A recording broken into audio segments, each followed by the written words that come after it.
கர்த்தருடைய நாமத்துக்கு ஸ்தோத்திரம் உண்டாவதாக. பரிசுத்தமானதை நாய்களுக்கு கொடாதீங்கள், உங்கள் முத்துக்களை பன்றிகள் முன் போடாதீங்கள். போட்டால் தங்கள் கால்களால் அவைகளை மிதித்து திருப்பிக் கொண்டு உங்களை பீறி போடும். அவர்கள் முன்னாடி எதை வைத்தாலும் அதை அவர்கள் நிராகரிப்பார்கள். இது மனுஷர்களை குறித்து சொல்லப்பட்டிருக்கிறது. எப்படி நாயும் பன்றியும் அது முன்னாடி முத்துக்களை போட்டால் அப்படி செய்யுமோ, அதே மாதிரி ஜனங்கள் அவர்கள் முன்னாடி எதை வைத்தாலும் நிராகரிப்பார்கள். இயேசு கிறிஸ்துவை நம்ப மறுக்கிறவர்கள் முன் நின்று என்ன சொன்னாலும் கேட்க மாட்டார்கள், நம்ப மாட்டார்கள்.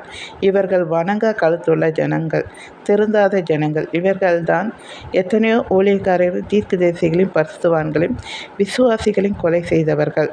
ஏன், இயேசு கிறிஸ்துவை சிலுவையில் அறைந்தவர்களும் இயேசுவின் சீஷர்களை ஒவ்வொரு விதத்தில் துன்பப்படுத்தி கொலை செய்தவர்களும் இவர்களுடைய முன்னோர்கள். இவர்களை தான் நாய்களுக்கும் பன்றிகளுக்கும் ஒப்பிடப்பட்டிருக்கிறது. எனக்கு அன்பானவர்களை, வேதத்தில் ஐஸ்வர்யவான் லாசர் கதையில் கூட ஐஸ்வர்யவான் நரகத்துக்கு போயிடுவான். லாசர் ஆபிரகாம் மடியில் இருப்பார்.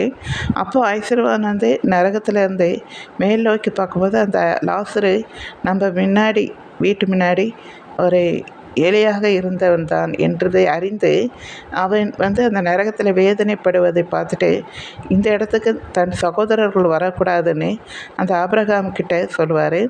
நீங்கள் லாசருவை போய் அனுப்பி என் சகோதரர்கிட்ட சொல்லுங்கள், இது கொடுமையான நரகம், இதில் வரக்கூடாது என்று அவர்கிட்ட போய் சொல்லுங்கள் அப்படின்னும் போது சொல்லுங்கன்னும் போது அப்போ ஆபிரகாம் சொல்லுவார், அங்கே சொல்லுவதற்கு ஊழியக்காரர்கள் மோசைகளும் தீர்க்கதரிசிகளும் இருக்காங்க.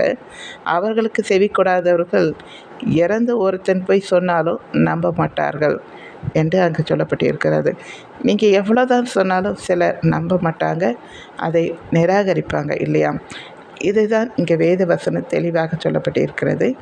நாய்களுக்கு முன்னாடி பன்றிகளுக்கு முன்னாடி விலை உயர்ந்த முத்துக்களை போட்டால் அவை என்ன செய்யும்? காலில் மிதித்து நம்மளை பீறி போடும் என்பது இதில் கரெக்டாக இருக்கிறது. ஸோ நாம் இப்படிப்பட்டவர்களாக இல்லாமல் ஆண்டவரை ஏற்றுக்கொண்ட பிள்ளைகளாக இருக்கணும் என்று சொல்லப்பட்டிருக்கிறது. நன்றி.